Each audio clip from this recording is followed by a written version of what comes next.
¿Alguien recuerda cuántas veces hemos hablado de la oración desde este púlpito? Muchísimas. Y aunque ya hemos hablado mucho de ella en distintas ocasiones, creo que es un tema que para el cristiano es inagotable.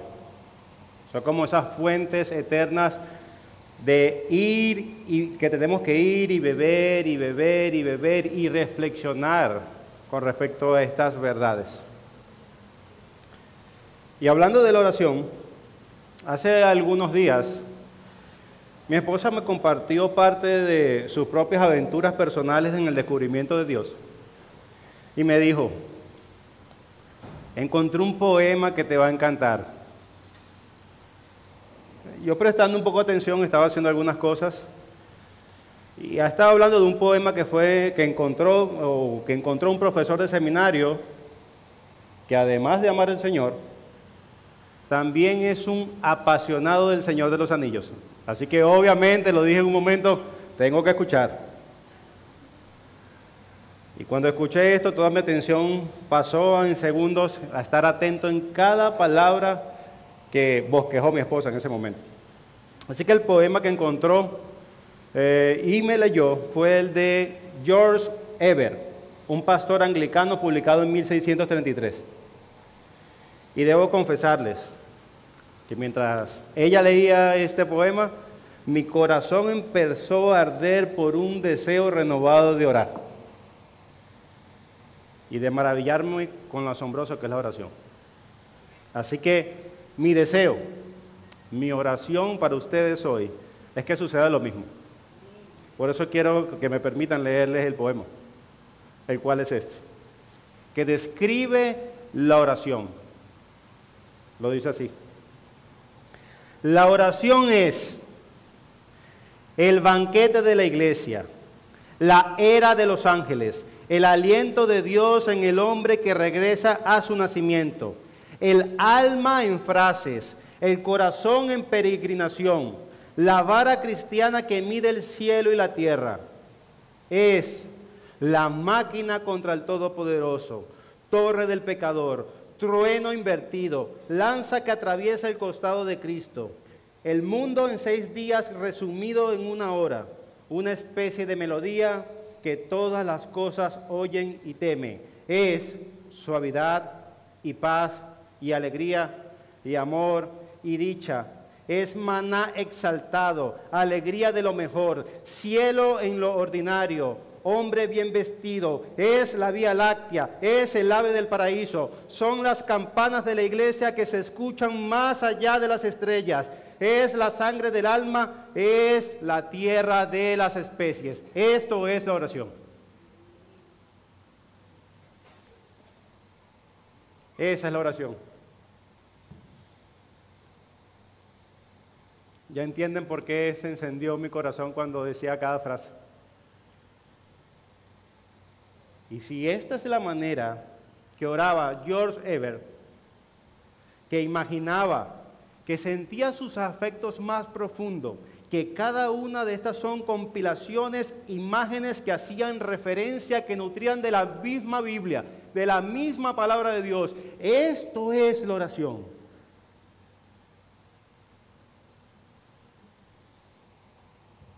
Nos tendríamos que preguntar junto al autor,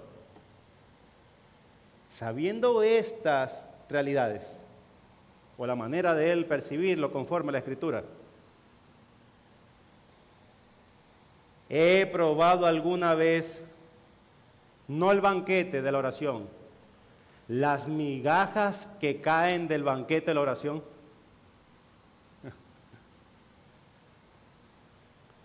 Con mi intención de ir a derramar mi corazón y entrar libremente en el trono de la gracia.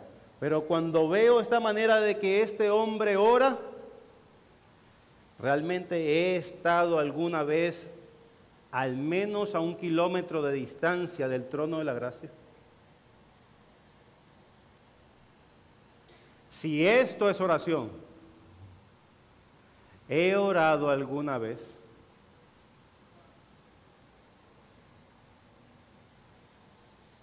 Y podríamos decir, quizás nunca he orado de verdad con la pasión que denomina este pastor. Sin embargo, este poema que describe la oración bellamente, de una manera tan profunda, tan mística, y me atrevo a decir, casi tan mágica, salvaguardando estas palabras. ¿Qué persona que entiende esta realidad en su sano juicio, después de entender esto, no podría lanzarse a pasar tiempo con su Señor? ¿Qué persona realmente percibiendo la oración como estas realidades, estos matices, estos deseos del corazón tan profundo? ¿Cómo es posible que antes alguien entendiendo esto no vaya a Dios a orar a Él, a pasar tiempo con Él?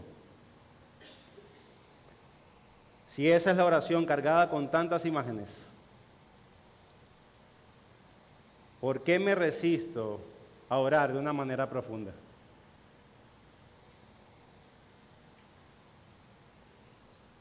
Si tienen tantos matices la oración, si un hombre que ha meditado en su Dios, ¿por qué nosotros no oramos con la misma intención? ¿Acaso no tenemos al mismo Dios? Por supuesto que sí. Pues el profesor Clinton Manley decía esto: debemos, imperativo, abandonar el mundo de la fantasía, donde la oración es un pequeño deber privado que debo hacer a Dios. Lo repito, debemos abandonar el mundo de la fantasía, donde la oración es un pequeño responsabilidad privada que tengo con Dios. ¿Están viendo la paradoja? Para él, que el hombre pase poco tiempo con Dios, que se rebaje en la oración, eso es la fantasía del cristiano. Ese no es el verdadero cristianismo. Debemos abandonar la fantasía de que la oración se reduce en un poco y escaso tiempo de oración con Dios. Debemos abandonarlo. Sigue diciendo, y debemos sumergirnos en el mundo real, el lugar donde la oración se hace vida, donde es profunda, donde tiene colores, donde son como rayos y truenos y que destruyen fortalezas. Donde la oración en esencia es la interacción más gloriosa de todas, porque lo hacemos con la persona más importante del universo.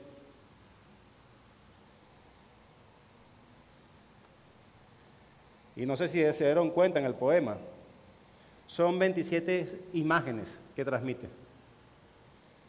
Y voy a tomar alguna para explicarlas, no todas. Pasaríamos semanas. Con la intención de intentar inflamar nuestro deseo por orar. Y voy a utilizar algunas de las más controvertidas de este pasaje o de esta porción del poema, que quizás suena un poco extraño para nuestros oídos occidentales modernos.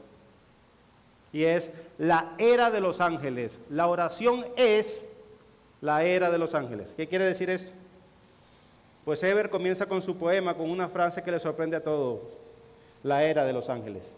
Y con ella nos recuerda que la oración es tan antigua como los primeros seres creados. Los ángeles que desde el principio alabaron y adoraron a Dios. Como lo describe Job 38, específicamente en el 4 adelante.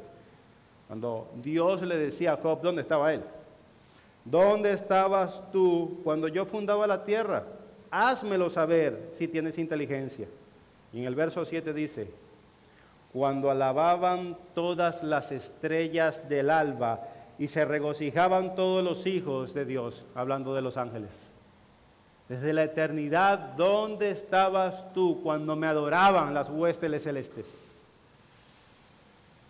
Hermanos, al orar no solamente no estamos inventando algo nuevo, estamos participando de una actividad cósmica. La oración conecta nuestro corazón con siglos de adoración celestial. con un coro de ángeles cuya alabanza ha resonado desde la misma creación, como lo vemos en Isaías 6, que dice: por encima de él había serafines y cada uno de ellos tenían 6 alas, cubrían sus rostros, cubrían sus pies y con 2 volaban. Y uno al otro decían, alzando voces: Santo, santo, santo, Jehová de los ejércitos, toda la tierra está llena de su gloria. Incluso en el conflicto espiritual, nuestra oración es poderosa, como lo dice en Apocalipsis 8, que los ángeles llevan nuestras plegarias ante Dios, generando efectos que estremecen la tierra y el cielo. Más aún, la oración nos hace partícipes de esta misma celebración cósmica. Entramos en la alegría de Jerusalén celestial cuando anticipamos la gran fiesta de bodas del Cordero. En otras palabras, orar es unirse al banquete de la iglesia y al culto de la creación. Eso es la oración. Al levantar nuestra voz en oración, estamos tocando lo eterno. Cada palabra que dirigimos a Dios nos coloca en un espacio sagrado y cósmico. Así que es algo más que un acto rutinario y frío. Orar es sumergirse en la historia de la creación, en la guerra y en la victoria espiritual y en la alegría celestial que nos espera. Eso es orar. ¿Lo habías visto así? ¿Cómo se compara esto con la realidad de cómo oraste esta semana? Y no lo estoy diciendo para que sientas culpa, sino para que veas lo que te estás perdiendo.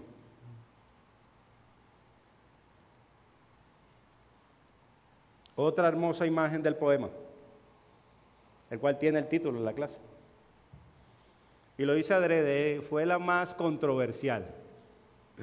La oración es una máquina contra el Todopoderoso.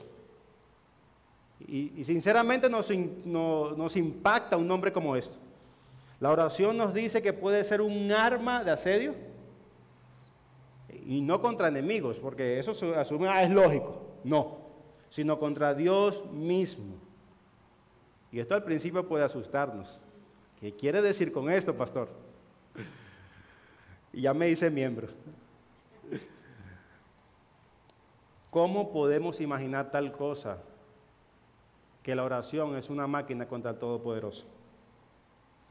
Pues la Biblia nos muestra que esa audacia es legítima.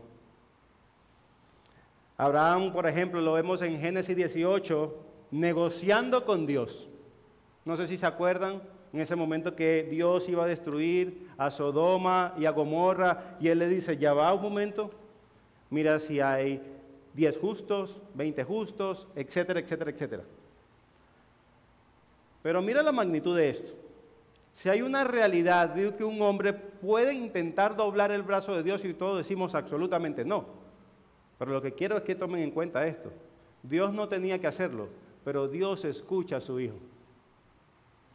Ok, yo voy a mirar. No, no hay. Yo voy a mirar. No, no hay. Aquí estaba negociando con Dios.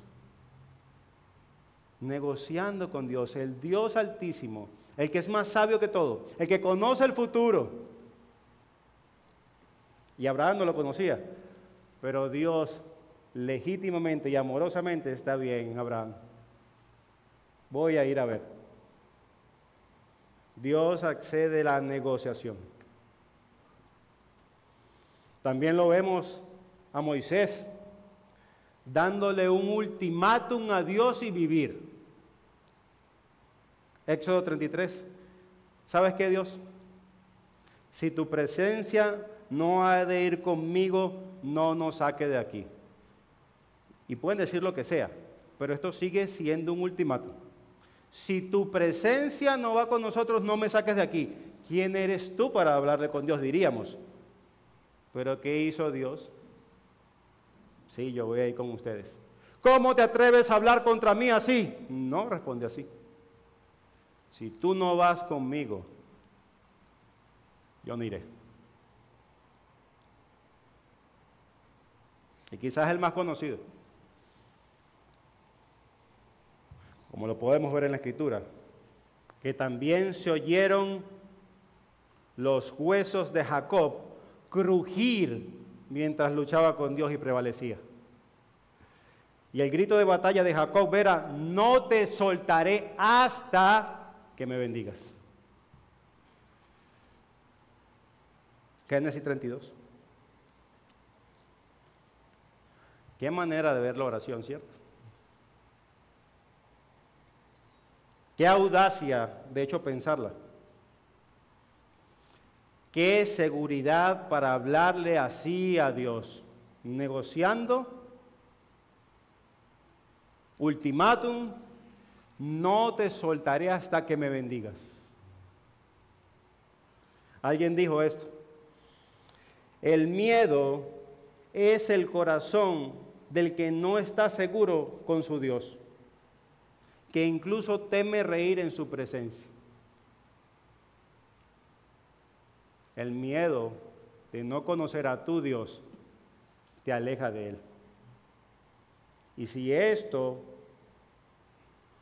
nos causa pavor, decir que yo no voy a obligar a Dios a bendecirme, es que no tenemos sangre bíblica en la oración.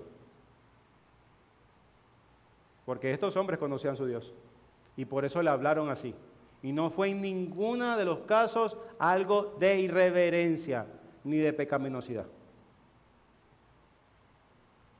Sin embargo, quienes se encuentran en Cristo se acercan al trono de la gracia con la misma audacia que no solamente esos hombres, sino que se acercó su propio Hijo, Jesús.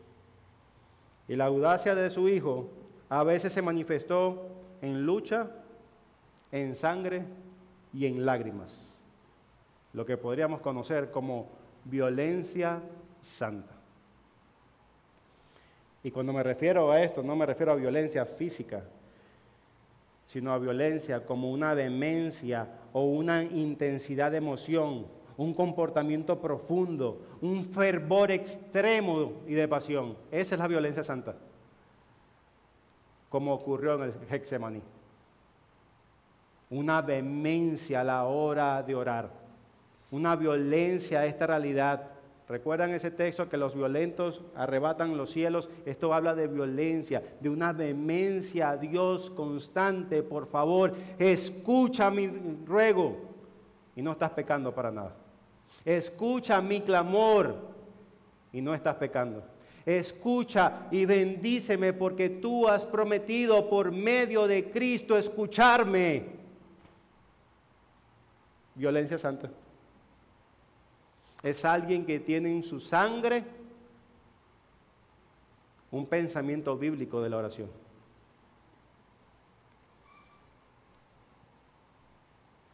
Este hombre de 633, se volvió loco. Seguro es el único que pensaba así. Para nada. Charles Spurgeon decía: bendito sea Dios si esta santa violencia habita en tu espíritu, porque con ella conquistarás el cielo y asaltarás sus puertas y tomarás por la fuerza de tus oraciones. Otro puritano, John Donne, dijo: la oración tiene la naturaleza de la violencia. En las oraciones públicas de la congregación asediamos a Dios y lo tomamos prisionero y lo sometemos a nuestras condiciones, y Dios se alegra de ser apresado por nosotros en ese asedio. Sigue diciendo, no me malinterpreten, ninguna máquina contra el Todopoderoso tiene la más mínima posibilidad de éxito, a menos que el Todopoderoso quiera. Ninguna torre del pecador puede escalar al cielo a menos que Dios lo permita. Y esto no quiere decir que podemos doblegar a Dios, no, para nada. Lo que quiere decir es que Dios en su gracia permite ser alcanzado y conquistado por nuestras oraciones. Él desea hacerlo. Él permite en su gracia que nosotros reclamemos lo que Él nos prometió, no lo que Él no prometió. Él nos prometió escucharnos, Él nos prometió ser bondadosos y misericordiosos constantemente según Dios, no según nuestra percepción. Él prometió por medio de Cristo que nos protegería no solamente ahorita, sino hasta el final de los tiempos. Él nos prometió escuchar cada clamor y estar ahí con nosotros en cada lágrima que derramemos. Él lo prometió. Y tu mente bíblica, llevada conforme a la Escritura, es que tienes que entrar confiadamente al trono de la gracia.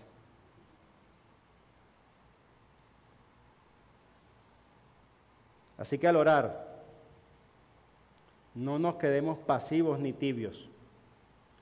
Podemos acercarnos al trono de Dios con audacia,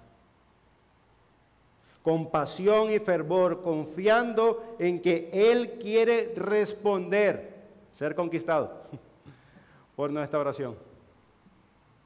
La oración no es un acto pasivo, es el motor que mueve el corazón hacia la bendición y hacia la comunión con Dios.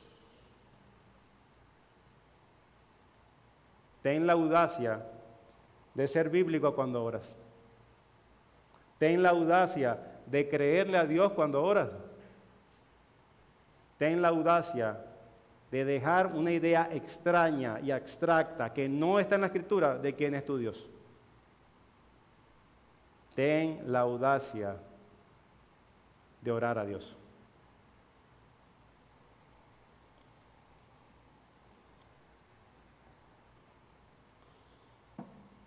Y la última imagen que voy a decir por hoy.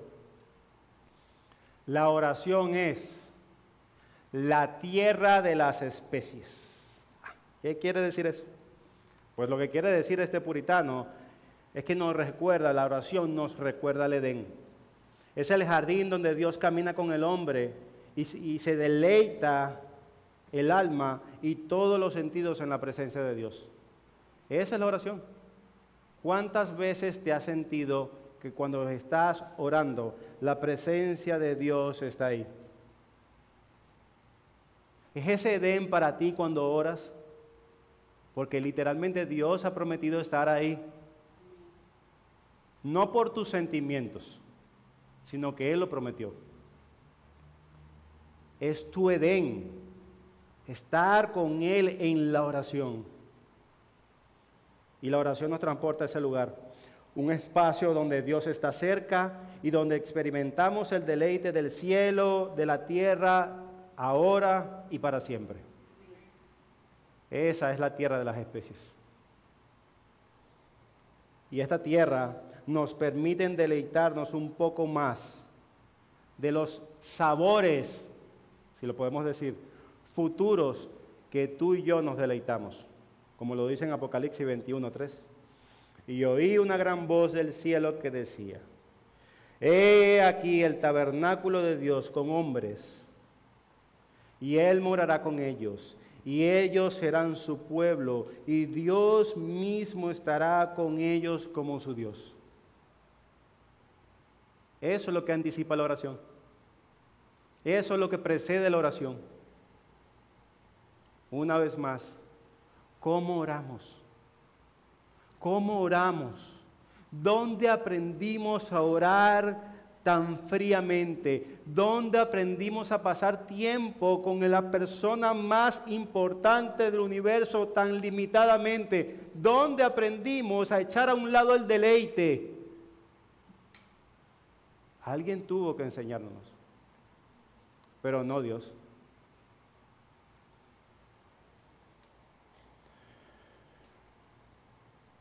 En su tiempo, hablando de George, la tierra de las especies también evocaba los lejanos y exóticos tesoros del oriente.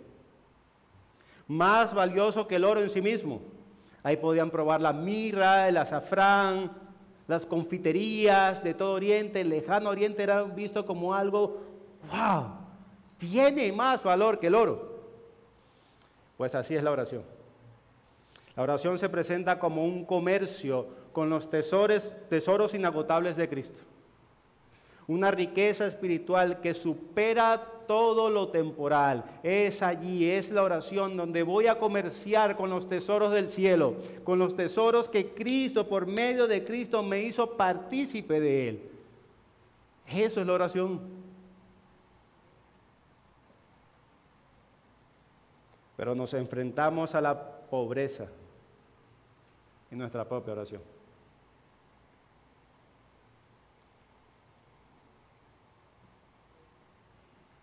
Qué maravilla renunciamos, qué riquezas hemos abandonado, qué alegría desechamos cuando no andamos en el jardín de la oración. ¿Por qué nos conformamos con pasteles de barro? ¿Por qué cambiar el paraíso por un páramo? ¿Por qué insistimos constantemente y todos los días ser un pobre espiritual, un harapiento sin un céntimo, cuando las inescrutables riquezas de la gloria y de la gracia se ofrecen libremente para nosotros en Cristo? ¿Por qué? Y realmente poemas como estos nos humillan a todos.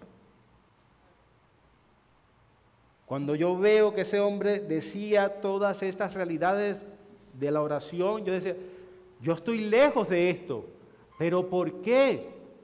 Si lo puedo poseer todo. Ahí es donde se inflamó mi corazón. El problema no está en Cristo, ni en Dios, ni en las riquezas que siguen abundantemente disponibles para todos nosotros. El problema está en nosotros. Pero esto no tiene que ser la realidad. Tenemos que transformar todas esas imágenes, esas bellezas, esas realidades y ver la oración como es. Sí, el jardín de las especies. Sí, la maquinaria contra Dios. Sí, la era de los ángeles. Sí, el trueno invertido. Sí, donde las campanas de la iglesia suenan más allá de las estrellas. ¿Tú te imaginas? Eso es la oración. Y todo eso nos pertenece. Así que mis hermanos, la promesa de nuestra oración nos hace perder, la pobreza de nuestra oración nos hace perder maravillas, riquezas y de los deleites disponibles que están para nosotros. Orar no es un deber, ya no lo veas así. Aunque sea un mandamiento, eso no puede ser lo que te acerca a Dios.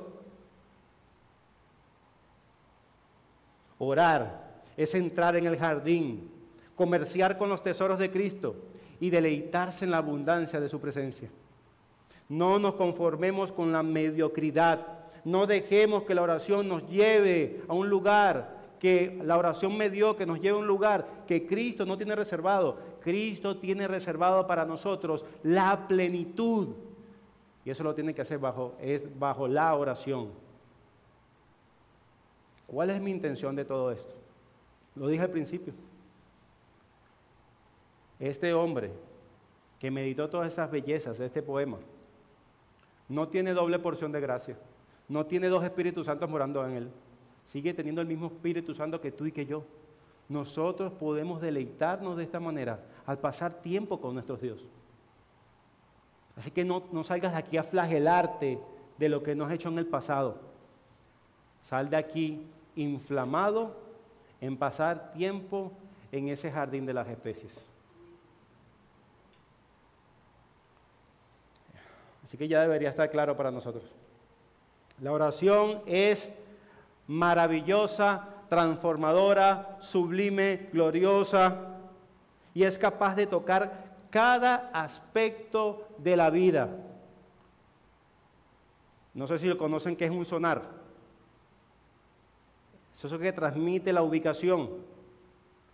La oración es exactamente eso. No hay cavidad que no penetre la oración. Es un sonar, es este trueno invertido de Dios, de aquí hacia el cielo. La oración es disfrutar de la plenitud de Dios.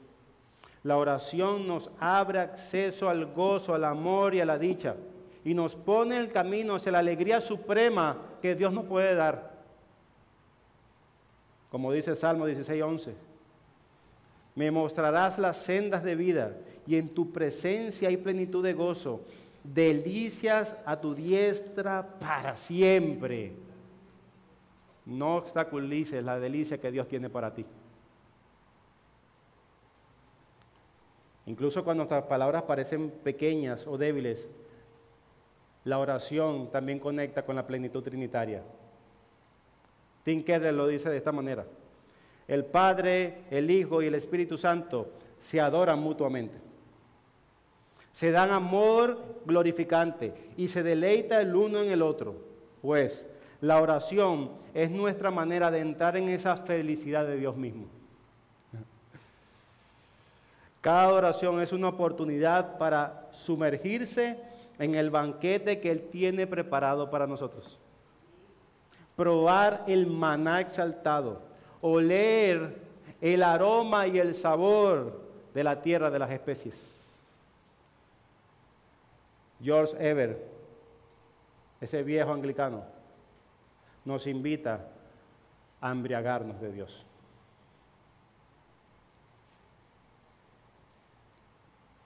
Así que si la oración nos conecta con la fidelidad y felicidad de Dios y con la plenitud de su presencia,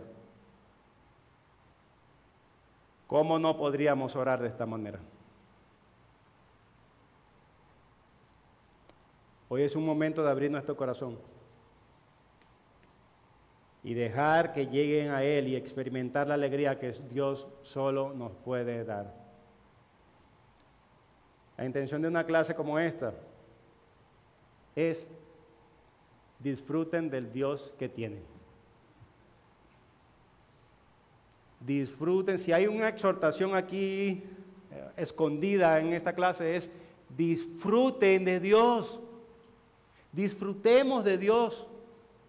Miremos cómo los antiguos miraron a ese Dios de la Escritura. Sí, lo malo echámoslo a un lado, pero lo bueno, que inflame nuestro corazón y salgamos de aquí. Todas estas realidades nos pertenecen. ¡Wow! Pero no seas como aquel que va asombrado saliendo de ver una película y en los 5 minutos lo olvida. No dejes escapar estas bendiciones que son eternas para ustedes.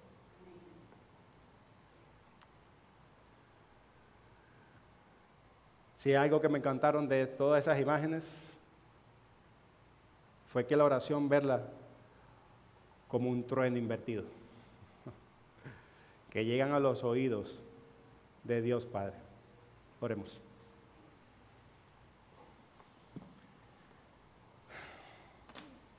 Señor, Padre, qué gran responsabilidad, incluso en esta oración pública, sabiendo lo que hablamos de tu oración. Así que permítenos principalmente no orar para nadie, sino orar para ti.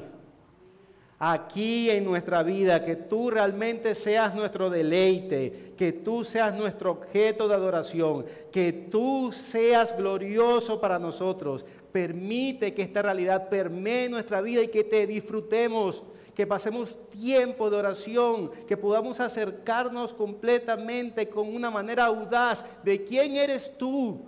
Transforma los corazones de todos los que estamos aquí, de los que no vinieron incluso de nuestra iglesia local, para amarte profundamente y entrar a este jardín de las especias y disfrutar de ti plenamente.